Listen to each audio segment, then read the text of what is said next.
If you pay attention to empty space instead of paying attention to the little that's there in the empty space, and talk about that,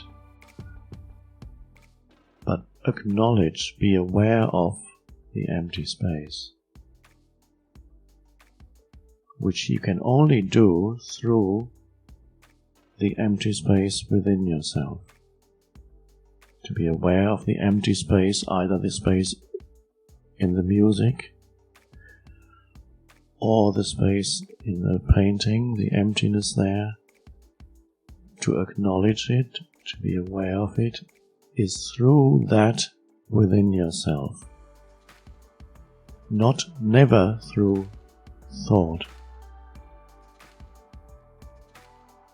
Because the empty space is the formless, thought is form.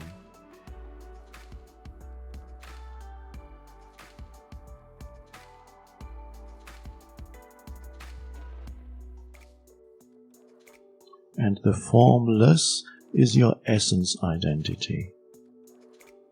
And then, of course, you have a temporary form identity. Physical, psychological form. But only knowing yourself as the form identity is bondage, is ignorance, is delusion, no matter how clever the form identity is, no matter how much knowledge the form identity has, no matter how many experiences the form identity has accumulated and identifies with as me. It is ignorance only to know yourself as the form. Physical body, mental form, psychological form of me, the mind-made image, me. And then, in the truest sense of the word, you don't know who you are. And who you think you are is an illusory entity. And because it's illusory, it's never at ease. You can never be yourself through the illusory entity. And then the illusory entity seeks, because it knows its own incompleteness and lack, and then it seeks to strengthen the illusion. It seeks to add more to the illusion, believing by adding more to the illusion, finally you arrive at something substantial and true and permanent and lasting, beyond decay. You never find it, because you don't know yourself as the formless. So we are here to know ourselves as the formless. And in any situation, as you move about this world, which is the world of form, the world will exert its pull upon you. In any interaction with another human being, the question is there space in the interaction? Or is the interaction entirely through form, mind? And I'm sometimes surprised, sometimes people who are already able to allow that stillness that is intrinsically one with the formless to arise. When they get challenged by the world, they get totally drawn into whatever form the challenge takes and the reaction takes. They get immediately lost and believe that something out here, or in their minds, which is also out here, they believe that something out here matters is vitally important. And so the world seduces you, that includes of course the mind, the world seduces you into believing that this matters absolutely and you must give me your total attention. And so you get lost in your reaction, which is also a form, a conditioned form, and you're totally in it. And then you're talking to someone. It's very serious, very serious. You must listen to me. This is what happened, and now what are we going to do about it? Or there's fear. Oh my God, what's going to? This is right. It's all.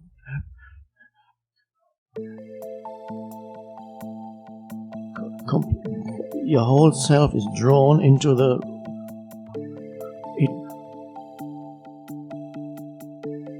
Space is lost, and all you have is form. So that means you get lost completely in the form.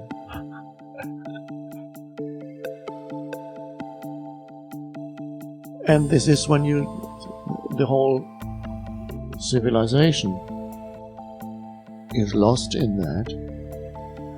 When you listen to the news, there's no sense of space. The newsreader is very serious and reads out all these things that matter so much, and everything is very problematic, because if it's not problematic, it doesn't reach the news.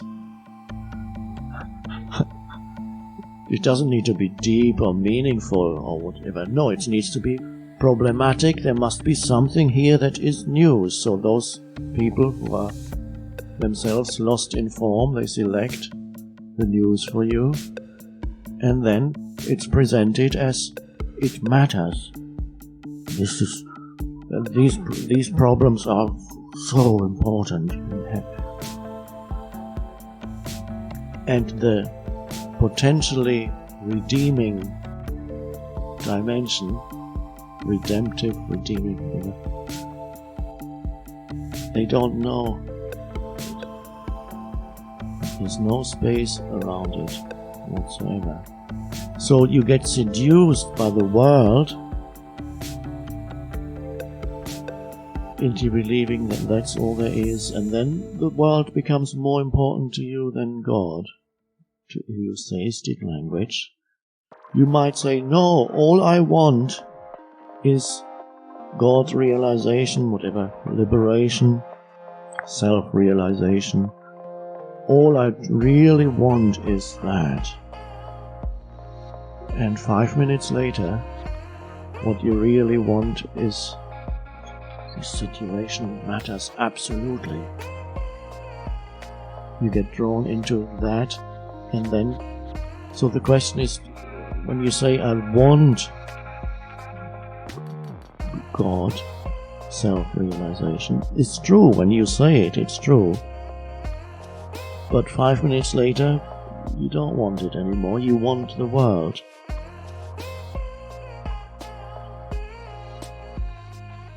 Because to say I want God means I'm willing to enter the surrendered state of consciousness. No, I'm willing to enter surrender. And nothing else matters. It's also saying I want peace, and that is my main, the only true thing that I want is peace.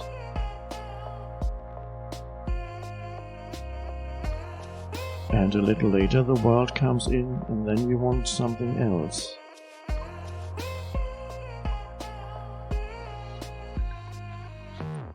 In the text called The Course in Miracles, which was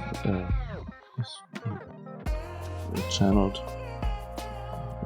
teaching, there are the beautiful lines. I want the peace of God.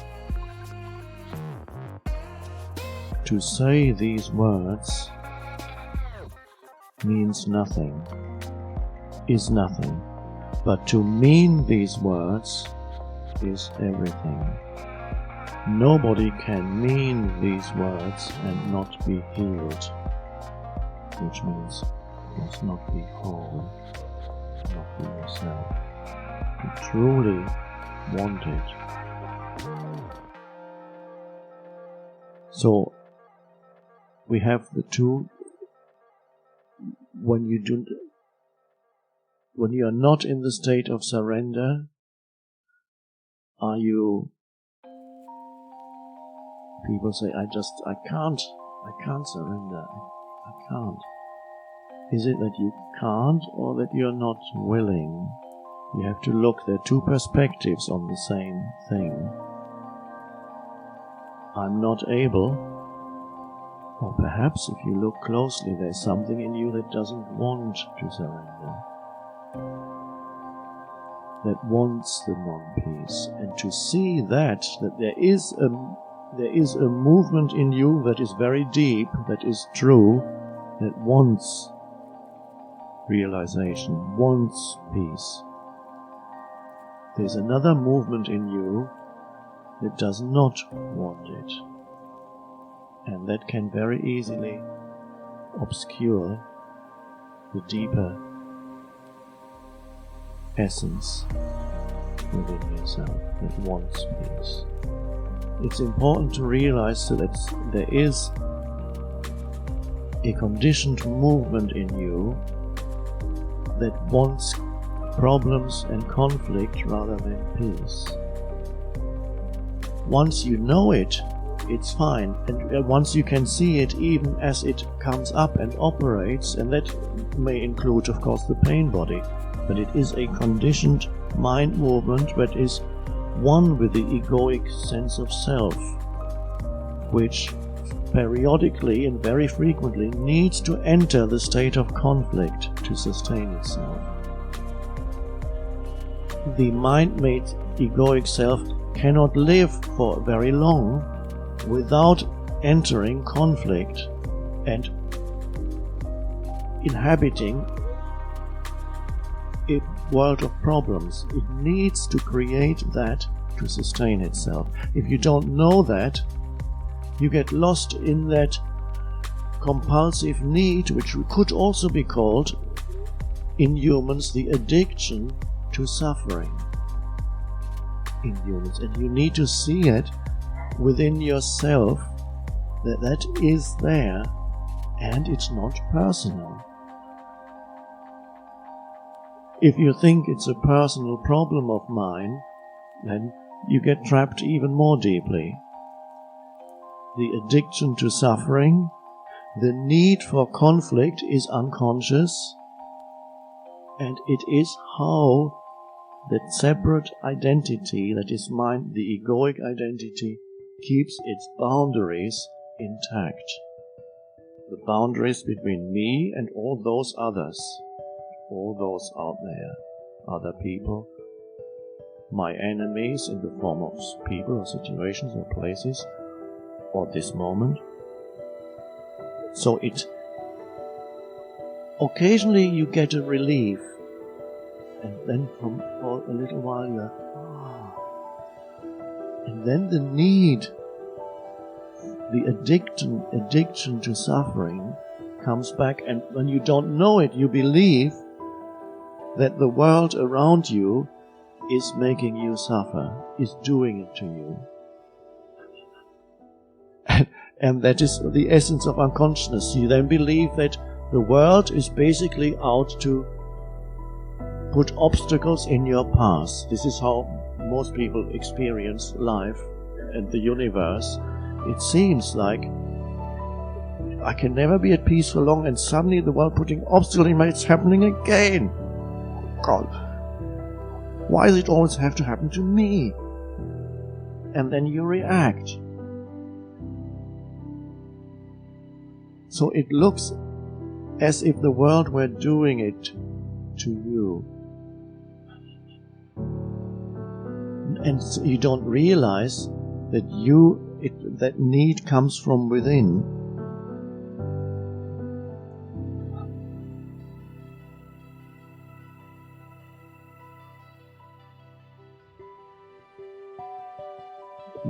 That's already dysfunctional, it's normal and it's not personal. Then you take the dysfunction a little bit further, and then we can see that it's actually insane.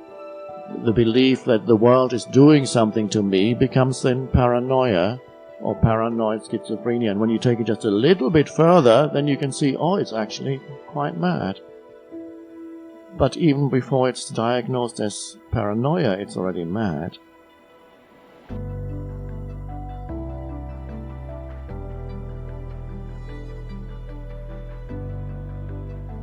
And so if you're diagnosed with paranoia, then you can tell yourself, just because you have paranoia doesn't mean they're not out to get you.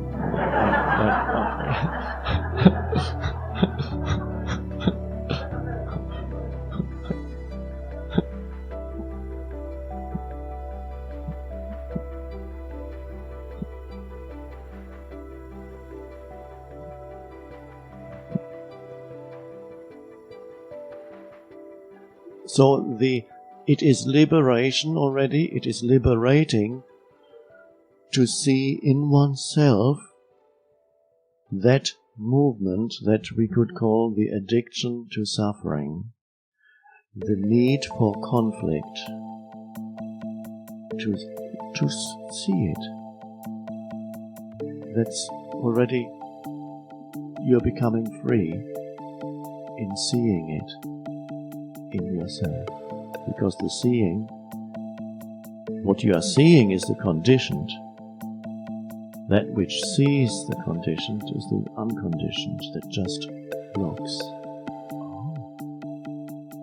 And so you can see in your life how periodically, maybe once or twice or 3 times a day, or who knows what frequency, that comes in. And then any situation will do, and certain situations bring it up even more, that need. Many people coming here to a strange environment. India is challenging, and so it is.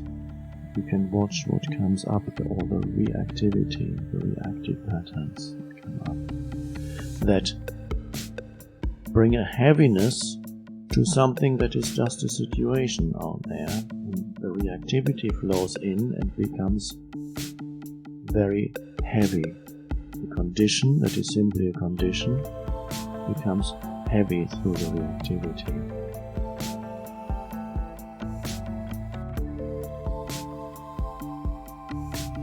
So that's important to know, and so all that implies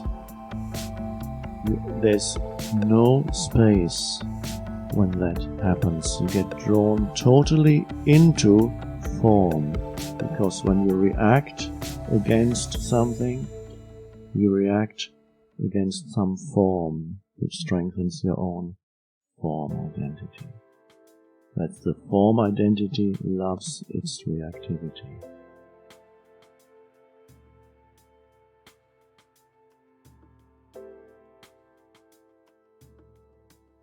So in any interaction, in any situation, the question is, are you lost in that situation?